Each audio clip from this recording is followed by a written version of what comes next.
Hello everyone, it's Tik-Tok of Oz, here for the Tik-Tok of Oz video. A couple of things before we get into Tik-Tok of Oz. The train of thought just slipped, pardon me. My blog is live. It is theartofoz.wordpress.com. That is the official final one. I'm gonna drop the link down there so you can click your way over to it. So far there are 3 posts. And as I stated earlier in an earlier video, so everyone kind of, but if you didn't go back and rewatch, which is totally fine, we'll sort of do a little catch up here. The blog is going to be supplemental-ish to the videos. So the blog is going to have things that either I didn't feel weren't germane to the point I was trying to make in the videos. So they're sort of cut scenes, if you will. There's going to be some focus on artwork of lesser-known Oz artists, some on better-known Oz artists, some on foreign language editions, some anecdotes from my own life, some pieces of merchandise. So it's going to be a little more, a little bit more broad-based in terms of the scope of Oz. Discussion on films, things like that, where these focus specifically on the books themselves. So that's kind of what we're doing. I also recently went and redid my Wizard and Land videos, which you probably saw if you're a longtime subscriber, and that was because I felt like as I've grown, I figured out what I wanted to do more, so by doing it this way, it allowed me to sort of focus what I had been saying, what I had said already. Because I felt like in the very beginning I had some focus issues and I wasn't always sure of where I was going, whereas now I feel much more confident. So, there you go. That's kind of where I'm at in terms of the whole blog and video. Other little bit of tidbits, I did record an interview for the Royal Podcast of Oz. It has not gone live yet.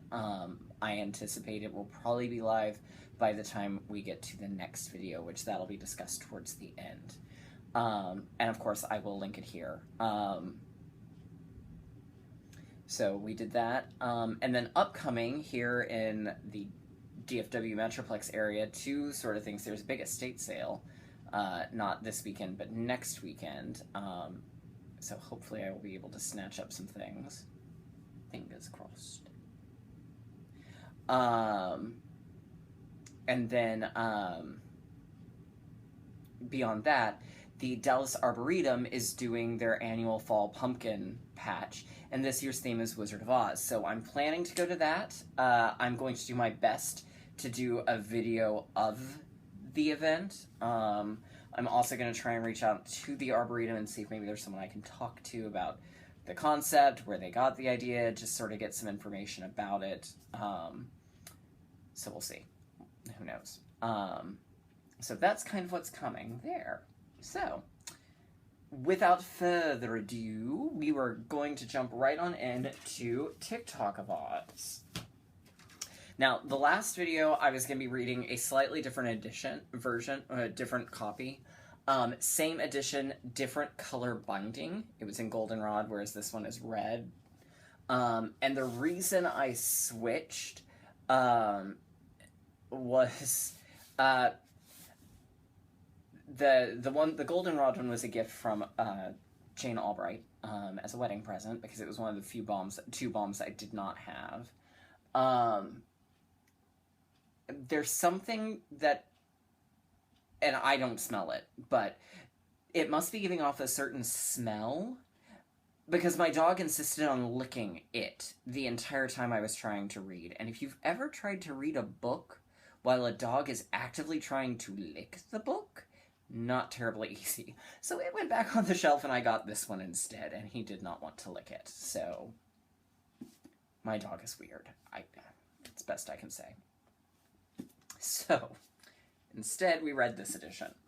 A little bit of background on Tik-Tok of Oz. It originally started, as Marvelous Land did, as a stage play called The Tik-Tok Man of Oz, and it was adapted partially from Ozma of Oz. You'll see some similarities to the story. A little bit of The Road to Oz, and then obviously what ended up eventually becoming Tik-Tok of Oz. The play itself was fairly successful. It started in Los Angeles, it went to Chicago, but it was too expensive to mount in New York. Yes, even in the early 1900s, that was a thing. So it ended up, it did, I believe, play a very brief national tour, and that was it. But subsequent, and you'll see the things that are kind of obvious callbacks to the stage version. But for better or worse, there are elements that come into it from the play, and those are probably the weakest elements of the story overall. Overall, I enjoyed this very, very much. So, the book opens in Oogaboo, which is in the Land of Oz, and it's run by Queen Anne so forth. Yes, there are plenty of puns, including the fact that she has a sister named Sally so forth. All of the men in the country are named Joe, and then whatever their job is follows. So the owner of the apple orchard is Joe Apple. The owner of the plum trees is Joe Plum. The cheese orchard is run by Joe Cheese. As well as, there's also Joe Nails, Joe Cake, Joe Ham. And the entire time I'm reading this, in my head, I'm hearing B. Arthur doing the joke on Golden Girls. Joe Mama? The way my mind works. And finally, Joe Files, who is she's decided, and Queen Anne has decided she is bored, and she wants to conquer Oz. Sound familiar? So she gathers all of her men, and very much the same way that Ozma's army was formed, where it was all generals, all majors, all captains, and one private, who happens to be Private Files, set out to invade Oz. Now, because Glinda is omniscient, clearly, by the fact that she has the giant book of records, she discovers what they're up to, diverts them across the deadly desert, which they do not need, apparently, to walk upon, or they can walk upon now, into the land of Ev. And there we leave them for a little while.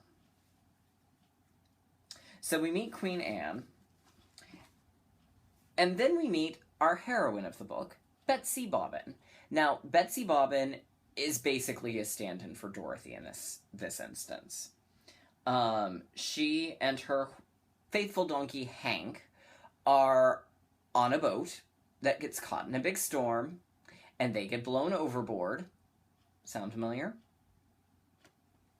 And they wind up washing ashore in Ev, or in and around Ev. And the first place they encounter is the Rose Kingdom, which is full of talking female roses, primarily, much like the female poppy chorus in Wizard of Oz, and the sunflower chorus that would have been in Land of Oz. Yeah, so far we're not getting terribly original here. Well, while they're in the Rose Kingdom, they encounter the Shaggy Man, who is on a quest to find his dear lost brother, who is unnamed. So, together, Betsy Bobbin, Hank, and the Shaggy Man set out to find the brother, because what else do Betsy Bobbin and Hank have to do?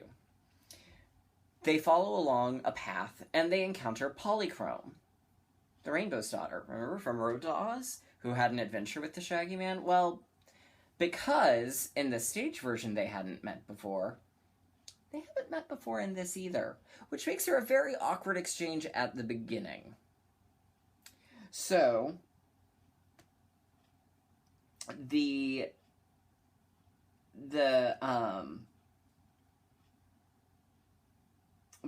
company is now together, and it's Hank and Betsy, Shaggy Man.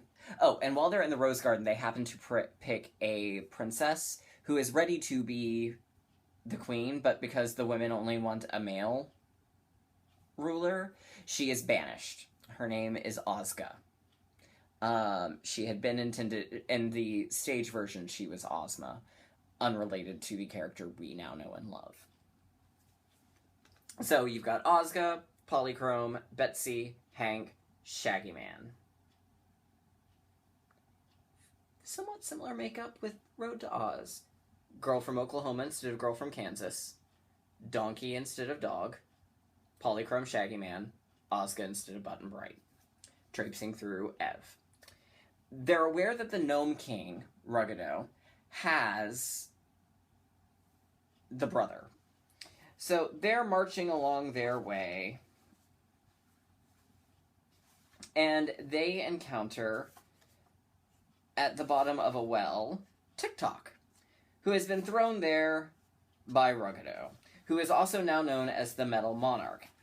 Equally important to note is that Tik-Tok, as you can see from the cover, is no longer copper. He's sort of a blue-silver color. He's never referred to again as being the Copper Man, even though very clearly you can see from this lovely poster that I'm getting out of the Be in Venue book, he's copper. But from here on out, he's not. Never will be able to, and color plates will never again appear copper. And because it's implied in this that the Gnome King actually built Tik-Tok, or at least had a hand in it. Now, clearly, as well, they're aware Baum did at least keep continuity, so Ruggedo still hates Dorothy and Ozma. But he has once again regained his memory.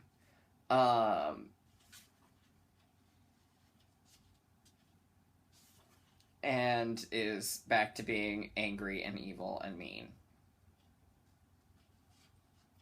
And Calico is still his assistant.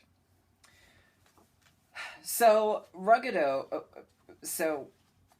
we're left kind of with that. It's a little odd, I'm not going to lie. And at the same juncture where they find Tik-Tok, they also run into the army from Oogaboo, who have not fared so well. They've encountered a strange dragon and a sandstorm, and they're generally not terribly happy and would like to go home if only they could find where home was. Also, Shaggy Man does have the love magnet again.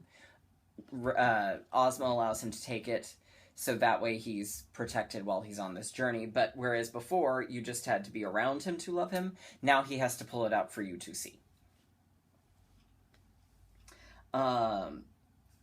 So the Gnome King discovers what's going on, and the army of Oogaboo has decided they're going to conquer the gnomes.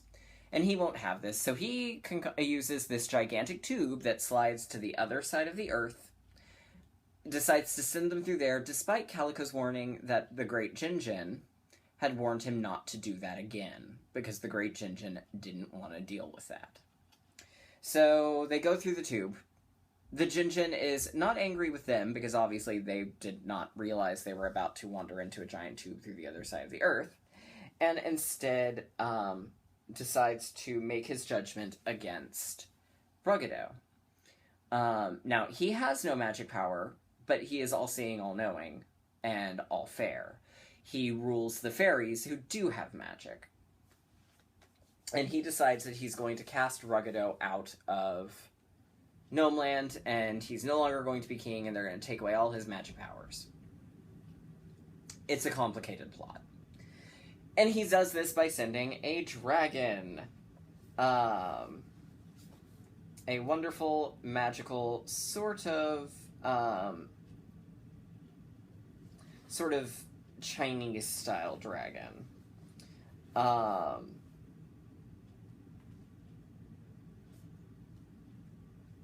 And So the Jinjin tells the dragon, whose name is Quox, that he's to go dethrone Ruggedo. They go back through the tube. Ruggedo tries... They each go in one by one to sort of try and reason with Ruggedo, which ends badly, of course. So Quox does come to the rescue. He casts Ruggedo out, and the day is saved. Calico is now in charge. Calico is a much more fair and just ruler. But unfortunately, they still have not found the brother. So... But no one knows where the brother is, except for Ruggedo, because Ruggedo put him in a magic forest. Because of course. So they find Ruggedo and discover that he's going to the magic forest. So they follow him there, they free the Shaggy Man's brother. Ruggedo is repentant because he's miserable now, so Calico allows him to return to Gnome Land. And Ozma, who has watched all of this in her magic picture, decides, well, we'll just bring everyone else back to Oz. And Betsy Bobbin, who had no place to go, says, well, I'll stay too. So there's now a new girl in Oz, a donkey who can talk, because, you know, talking animals are the thing in Oz. And perhaps the most surprising thing of all is at the end, Toto reveals that he can talk. He was just choosing not to because he didn't see the need. The end. That's a very simplified version of what happens. Overall, this was actually a lot of fun to read. The stories are, or the characters are all fairly lively, fairly well put together. The parts that were worst for me were the Rose Kingdom, and some of the elements of Oogaboo, particularly the first couple of chapters. But once it gets going, it really gets going, and it compels you to keep reading. It is still highly theatrical, but in a literary way. I can certainly see why this would have worked on stage, and would actually work as a more modern musical, versus the traditional musical comedy of the turn of the century. The story itself, it introduces Betsy Bobbin and Hank. They're going to stick around. Queen Anne is a minor character that I believe shows up occasionally. Obviously, Tik-Tok is there.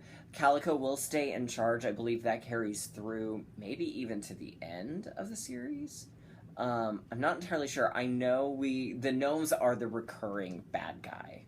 And it's, you know, and this Emerald City sort of established that they were the bad guys. But obviously, since Emerald City was meant to be the end, this is really the book that establishes we're going to see more of the gnomes. We're going to go back to this world. And that's kind of fun, because you get the nice contrast of the underground dark browns with the lively bright colors that is Oz. You again have the very... For me, Ozma can be a very problematic character, because she seems to change tones and moods and feelings to fit the story itself. And generally, she's not a very proactive, or even to a degree reactive leader. She just sort of is. You know, in this book, she's barely mentioned. She and Dorothy show up at the end, in Oz. But she's been watching all the time in this magic picture. Where she clearly could have resolved everything. But again, then there'd be no story. So in some ways, Ozma is really a bit of a deus ex machina. Glinda has that tendency as well. Less so after the first 6 books. She becomes a more, at least from my memory, becomes a little more of a dominant figure. Whereas Ozma is just sort of I'm here if you need me, I'm not here if you don't need me. Dorothy, clearly Betsy Bobbin was the onstage Dorothy. Subsequently, Betsy is right around the same age as Dorothy. They're from the same general area, Oklahoma versus Kansas. And she'll show up again, Not nearly as much as Trot. Trot shows up more frequently, and we'll get to her in another moment or two. The only real thing of Tik-Tok's character, given that he's the title character, which is something that is a trend in the Oz books, particularly Baum's books, where the title character isn't necessarily in the book all that much. Or isn't necessarily what it's about. Ozma of Oz really should have been called Bellina of Oz, because Bellina was the takeaway from that. The Road to Oz could have easily been called The Shaggy Man in Oz. Emerald City of Oz, to a degree, could be Aunt and Uncle Henry in Oz, because that's essentially a travelogue. Patchwork Girl's one of the exceptions. But Tik-Tok, he's really not that much of a big deal. He's there, but he doesn't even show up until chapter 8. So we're 78 pages in before the title character even appears. This is, fun fact for the Return to Oz fans out there, if you've ever watched the end credits, you'll see that it's based on Marvelous Land, Ozma of Oz, and Tik-Tok of Oz. It's because when Tik-Tok falls over, he goes, pick me up, much like he did in the film. So that's where this comes from. Literally, that's all it comes from it. But it's there.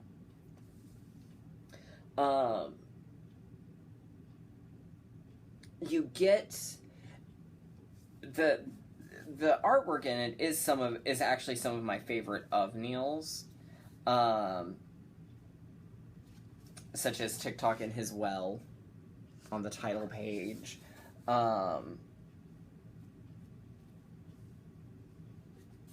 Let's see, there's another. Unfortunately, this one does not have color pictures, so the picture of Quox isn't really there. But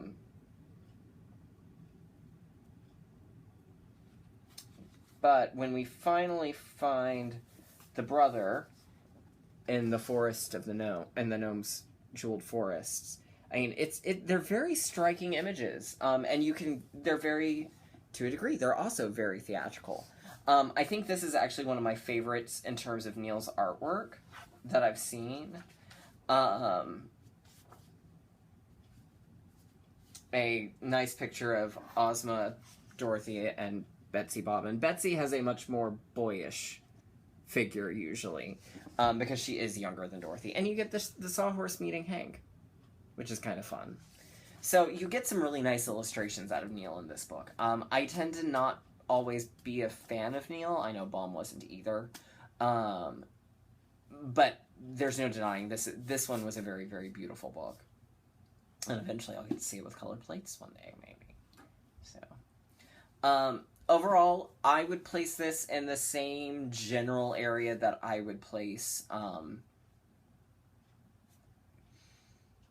it's not as high as Patchwork Girl or Ozma. I would probably place it around with Road and Emerald. So sort of the second tier, with Dorothy and the Wizard being a solid third. And then Land of Oz being kind of fourth tier, and then Little Wizard being about as negative as you can go and still exist. Because, God, was that book awful. So, that being said, my friend Sarah has been trying to convince me, sorry, I forgot to grab this before I sat down, has been trying to convince me that I really needed to read at least, she kept saying, well, you should really read Sea Fairies in Sky Island, you should really read Sea Fairies in Sky Island. And I'd been kind of resistant because I really wasn't wanting to veer too far out of the canonical Oz books of Baum. However, she wore me down. So, the next book I'm actually going to read, she said you can skip Sea Fairies. So the next book is actually going to be Sky Island. It is the sequel to Sea Fairies, but she says that there are elements of Scarecrow of Oz that really assume you've read Sky Island, and that it's a good book. Unfortunately, the only edition I could find at a price I was willing to pay, because I would have happily gotten a vintage one, but there just weren't very many for under $50. I just didn't have that kind of money. I couldn't even find the Dover edition. Is this one that was published by Bottom of the Hill Publishing. And that's how they did the illustrations. I mean, this is... They've clearly reformatted and retyped it. Thankfully, I had a gift card to Barnes & Noble. Yeah.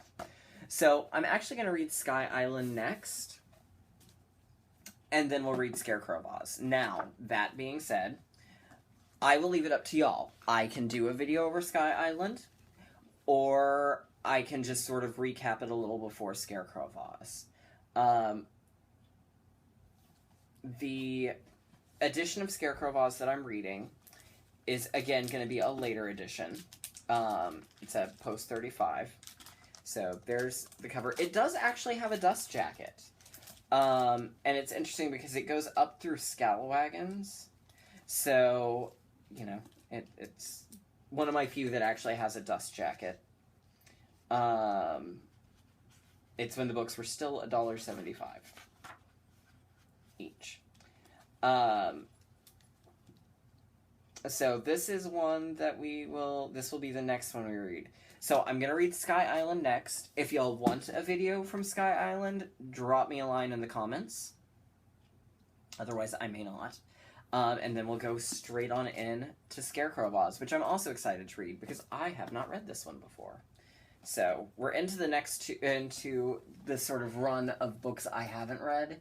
Because we've got Rink-a-Tink next. And then we've got 3 that I have read, and then from here on out, until we get to Scalawagons, which I read once and was years ago, and I really don't remember. But basically, after we get through the Magic of Oz, your guess is as good as mine as to what's coming. And I'm really looking forward to that. So, that's all for the moment. I hope everyone's had a great week. And if you're still following along with me, great. I love hearing the comments. And I'm going to do my best to be more interactive in my comments on the blog. So, there we go. Yeah, I hope everyone's doing great, and I will see you all next time.